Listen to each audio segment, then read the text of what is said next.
Hello friends, आप सबका आज भूगोल विभाग के यूट्यूब चैनल पर स्वागत है। पूर्व कक्षा में हमने उत्तरी पर्वतीय प्रदेश के हिमालय के विभाजन के बारे में चर्चा की थी, जिसमें मुख्य रूप से जो वर्गीकरण हमने किया था ट्रांस हिमालय, महान हिमालय, लघु हिमालय और शिवालिक हिमालय। आज हम जो इस वीडियो में चर्चा करेंगे उस पर हम हिमालय के देशांतरीय विभाजन के बारे में चर्चा करेंगे कि हिमालय को देशांतरीय आधार पर हम किस भागों में विभाजित करते हैं और उनके सब डिवीज़न हम क्या क्या करते हैं। तो आइए हम सबसे पहले बात करते हैं कि हिमालय को जब हम देशांतरीय आधार पर विभाजित करते हैं तो विभाजित करने के क्रम में हम उसे दो भागों में विभाजित करते हैं, पश्चिमी हिमालय और पूर्वी हिमालय। पश्चिमी हिमालय और पूर्वी हिमालय का जो विभाजन का मुख्य आधार है वो है 88 डिग्री पूर्वी देशांतर रेखा। अर्थात आपको ध्यान रखना है कि 88 डिग्री पूर्वी देशांतर रेखा के आधार पर हम हिमालय को दो बड़े समूह में विभाजित करते हैं, पश्चिमी हिमालय और पूर्वी हिमालय। अर्थात 88 डिग्री पूर्वी देशांतर के पूर्व का जो भाग है वह पूर्वी हिमालय कहलाता है और लगभग जो काली नदी है वो 80 डिग्री पूर्वी देशांतर के से होकर गुजरती है।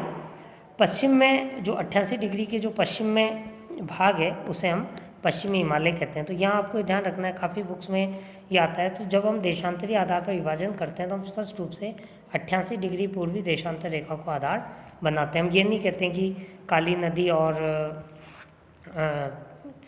या अन्य बिंदु आधार बनाकर। तो आपको देशांतरीय आधार पर 88 डिग्री पूर्वी देशांतर, अर्थात ये 88 डिग्री पूर्वी देशांतर अगर है तो इसके जो पश्चिम का भाग है वह पश्चिमी हिमालय और पूर्व का जो भाग है वह पूर्वी हिमालय के रूप में हम इसे कहते हैं।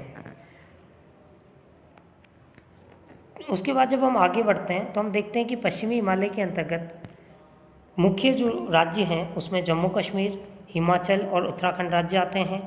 अगर आप मानचित्र पर देखें तो जब हम मानचित्र बनाते हैं तो जो मुख्य हिस्सा है ये संपूर्ण खंड,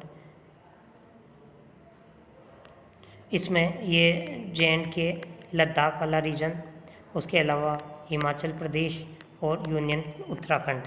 तो ये जो भाग है यूटी, ये जो संपूर्ण क्षेत्र है यही भारत में इस भाग को हम कहते हैं पश्चिमी हिमालय। उसके बाद जो भाग है ये लगभग नेपाल हिमालय के रूप में, जो कि नेपाल में है, और उत्तर प्रदेश में हमारा मैदानी खंड आ जाता है। तो ये जो भाग है ये भाग हमारा जो आप गोले के रूप में आप देख रहे हैं ये भाग कहलाता है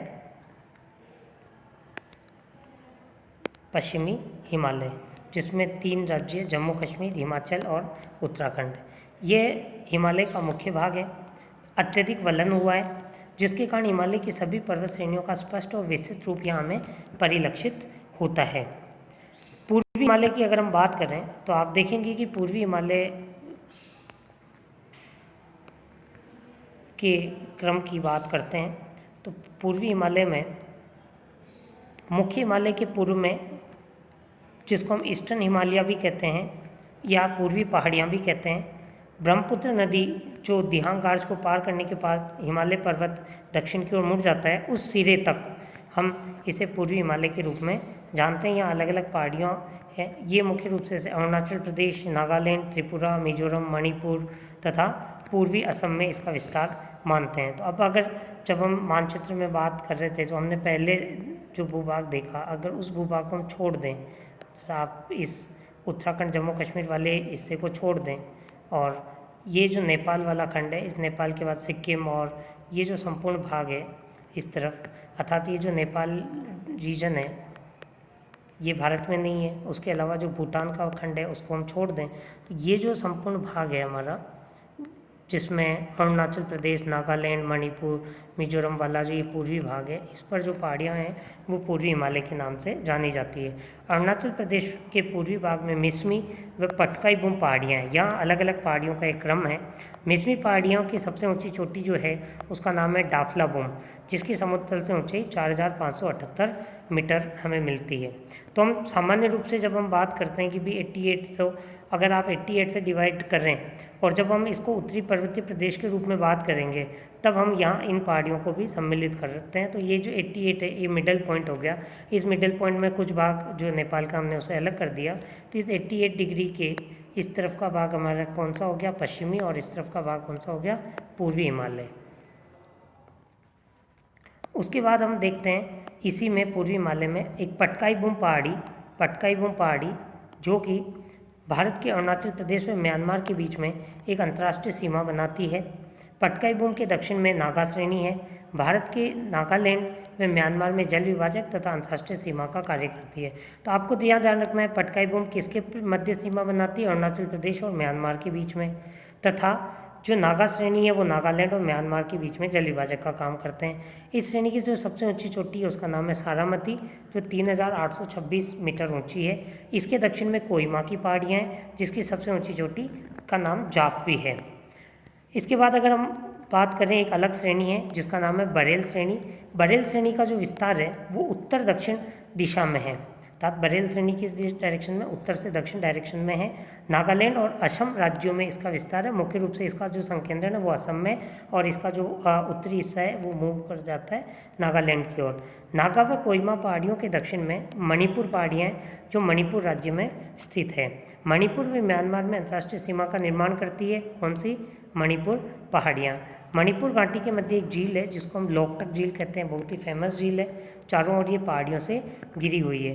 पूर्वांचल के दक्षिणी भाग में मिजोरम राज्य में जो पहाड़ियाँ उन्हें मिजो पहाड़ियाँ कहते हैं। तो यहाँ हम देखते हैं पूर्वांचल की जो पहाड़ियाँ उनका सभी राज्यों में अलग अलग नाम है। जैसे अगर मणिपुर में कहेंगे तो मणिपुर पहाड़ी कहेंगे, असम में हम कहेंगे तो बरेल रेंज कहते हैं, बरेल श्रेणी कहते हैं। इसी तरह से अगर हम उत्तर में जाते हैं तो पटकाई बूम नागा, नागालैंड में नागा पहाड़ियाँ, अरुणाचल प्रदेश में पटकाई बूम पहाड़ियाँ। तो हम अभी मानचित्र में भी इसको देखेंगे। तो मिजोरम राज्य में जो मिजो पहाड़ियाँ हैं उसे हम मोलेसिस बेसिन कहते हैं। था मिजोरम का एक विशेष नाम है जो प्रश्न पूछा गया था प्रतियोगी परीक्षाओं में कि मोलेसिस बेसिन किसे कहते हैं। तो मिजोरम राज्य का जो भाग है वो मोलेसिस बेसिन कहलाता है। वो मृदुल है और असंगठित चट्टानों से बना हुआ है। इन पहाड़ियों के पश्चिम में जो भाग है वो त्रिपुरा पहाड़ियाँ हैं, और त्रिपुरा तीन ओर से किससे घिरा हुआ है?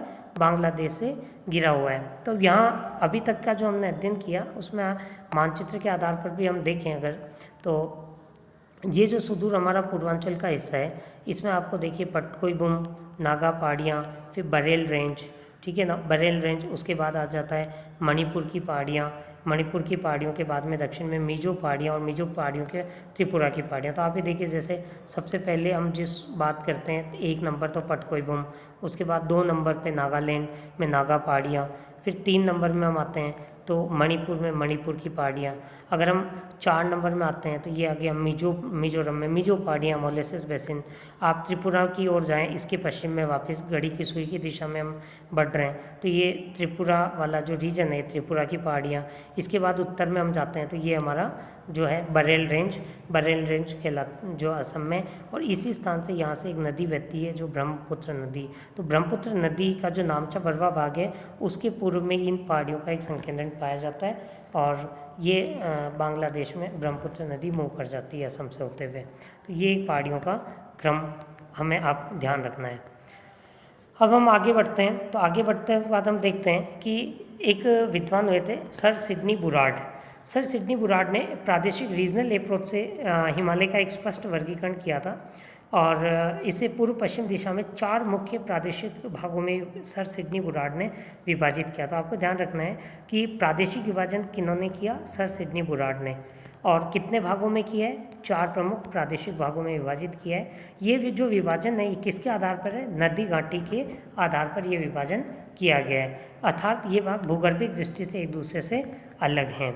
जब हम आगे देखें इस मानचित्र के द्वारा तो आप ये देखेंगे कि इसी भाग में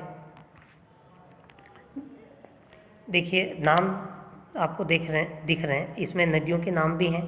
प्रादेशिक विभाजन सबसे पहले सिंधु नदी, ये जो सिंधु नदी के बाद आ गया सतलज नदी के बाद मुख्य रूप से जो ध्यान रखना है हमें वो रखना है काली नदी के बाद जो हमें ध्यान रखना है वो तीस्ता नदी। तो एक ये जो डिवीजन है ये डिवीजन मुख्य रूप से प्रादेशिक विभाजन के आधार पर हुआ है, तो इसमें नदी घाटी को मुख्य महत्व दिया गया है। अर्थात सिंधु नदी से लेकर सरस्वती नदी का जो भाग है उसे कहा गया पंजाब हिमालय, उसे क्या नाम दिया गया?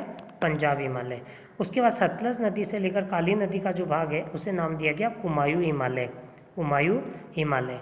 उसके बाद काली नदी से लेकर तीस्ता नदी का जो भाग है वो एक बहुत अधिक विस्तृत भाग है जिसे नेपाल हिमालय, क्योंकि इसका अधिकांश भाग हिमालय का नेपाल में है तो इसे नेपाल हिमालय नाम दिया गया।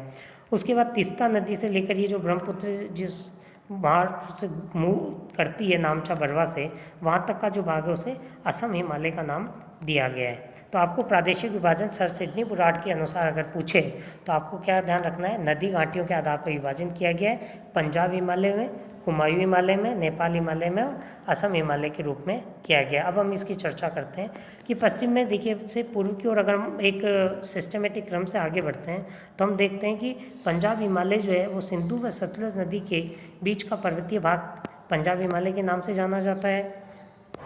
तो यहाँ ध्यान रखना है सिंधु व सतलज, ठीक है। इसका अधिकांश भाग किन राज्यों में? जम्मू कश्मीर और हिमाचल प्रदेश में। सामान्य रूप से इसे हम कश्मीर हिमालय भी कहते हैं। इसकी लंबाई 560 किलोमीटर है। मुख्य पर्वत श्रेणियों में हम इसमें काराकोरम, लद्दाख, पीर पंजाल, धौलाधर और जास्कर को सम्मिलित करते हैं। यहाँ का जो मुख्य दर्रा है वह जोजिला दर्रा है जिसकी ऊंचाई 3444 मीटर है। पंजाब हिमालय की ऊंचाई पूर्व से पश्चिम की ओर कम होती जाती है। सबसे ऊंची चोटी है वो नंगा पर्वत 8126 मीटर ऊंची है। दूसरा जो सब डिवीज़न है कुमायूं हिमालय, उस कुमायूं हिमालय की जब हम बात करते हैं तो कुमायूं हिमालय जो है सतलज नदी से लेकर काली नदी के मध्य 320 किलोमीटर लंबा क्षेत्र है। 320 किलोमीटर लंबा है, अर्थात आपका पहला जो भाग था, पहला भाग उसकी किलोमीटर में लंबाई कितनी थी? 560 किलोमीटर। दूसरा जो सब डिवीज़न है उसकी लंबाई कितनी है? 320 किलोमीटर, ठीक है। ये भाग गढ़वाल हिमालय भी कहलाता है या इसके पूर्वी भाग को कुमायूं हिमालय कहते हैं। अर्थात कुमायूं हिमालय को अगर पश्चिम और पूर्व भागों में बांटेंगे तो पश्चिमी भाग गढ़वाल हिमालय कहलाएगा और पूर्वी भाग कुमायूं हिमालय कहलाएगा। ये भाग पंजाब हिमालय से अधिक ऊंचा है। नंदा देवी 7817 मीटर इसकी सबसे ऊंची चोटी है। अन्य चोटियों में कामेत 7756 मीटर, त्रिशूल 7120 मीटर, बद्रीनाथ 7138 मीटर, दूनगिरी 7066 मीटर और नंदाकोट 6861 मीटर यहाँ मुख्य पर्वत चोटियाँ हैं। गंगा व यमुना जो मुख्य नदियाँ हैं उनका उद्गम इसी स्थान से हुआ है। नैनीताल के निकट नैनीताल, भीमताल, सरताल जैसी बहुत ही महत्वपूर्ण पर्यटन दृष्टि से यहाँ झीलें पाई जाती हैं। तीसरा जो विभाग है वो विभाग कहलाता है नेपाल हिमालय। और जब हम नेपाल हिमालय की बात करते हैं तो काली नदी से लेकर तीस्ता नदी के मध्य इसकी लंबाई 800 किलोमीटर है। तो सबसे लंबा भाग 800 किलोमीटर ये भाग है। अधिकांश भाग नेपाल में है। हिमालय का सबसे ऊंचा भाग है। विश्व की सबसे ऊंची चोटी जिसको हम माउंट एवरेस्ट कहते हैं 8848 मीटर इसी नेपाल हिमालय में स्थित है। ये चोटी नेपाल और तिब्बत की सीमा पर स्थित है। अन्य चोटियों में Dhaulagiri 8167 metre, Annapurna 8075 metre, Kanchenjunga 8598 metre, Makalu 8468 metre तथा यहाँ जो प्रसिद्ध घाटी है काठमांडू घाटी वह इसी भाग में स्थित है। नेपाल हिमालय में काठमांडू घाटी स्थित है। जो अन्य चौथा डिवीज़न है जिसको हम कहते हैं असम हिमालय, वह असम हिमालय तीस्ता नदी से लेकर ब्रह्मपुत्र नदी तक 750 किलोमीटर लंबाई में है। इसका विस्तार सिक्किम, असम और अरुणाचल प्रदेश में है। नेपाल हिमालय की अपेक्षा एक कम ऊंचा है। हिमालय की महत्वपूर्ण चोटियों में नामचा बरुआ 7782 मीटर, कुला कांगड़ी 7538 मीटर, जोमलहारी 7326 मीटर का नाम आता है। तो यहाँ जो महत्वपूर्ण ध्यान रखना है हमें, असम हिमालय तीस्ता नदी से लेकर ब्रह्मपुत्र नदी तक जिसमें सिक्किम, असम और अरुणाचल प्रदेश मुख्य राज्य हैं। नेपाल हिमालय की अपेक्षा कम ऊंचा है और मुख्य जो नामचा बरवा, कुला कांगड़ी और जोमलहारी चोटियों के यहाँ मुख्य नाम इस असम हिमालय में पाए जाते हैं। अब आप देखिए मुख्य रूप से जो सर सिडनी बुराड महोदय ने वर्गीकरण किया उसमें परीक्षा की दृष्टि से जिन महत्वपूर्ण तथ्यों को आपको ध्यान रखना है वो ये ध्यान रखना है कि अगर आप लंबाई के आधार पर बात करेंगे, जब आप लंबाई के आधार पर बात करेंगे तो आप देखेंगे कि लंबाई के आधार पर जैसे ही आप बात करते हैं चारों डिवीज़न में मुख्य रूप से जो पहला डिवीज़न है वह डिवीज़न कहलाता है हमारा पंजाब हिमालय जिसको हम कश्मीर हिमालय भी कहते हैं। और कश्मीर हिमालय में मैं बता चुका हूँ, फिर भी आप देख लीजिए उसकी लंबाई कितनी है 560 किलोमीटर। दूसरा जो था हमारा कुमायूं हिमालय, उसकी लंबाई की हमने बात करी तो 320 किलोमीटर लंबा भाग था। तो आपको क्रम ध्यान रखना है कि सबसे अधिक लंबाई से अगर करें तो सबसे पहले नेपाल हिमालय का नाम आ जाएगा, ये लगभग 800 किलोमीटर। दूसरे स्थान पर आ जाएगा असम हिमालय लंबाई की दृष्टि से, जो कि 750 किलोमीटर। तीसरे नंबर पर आ जाएगा आपका पंजाब हिमालय, जो कि 560 किलोमीटर।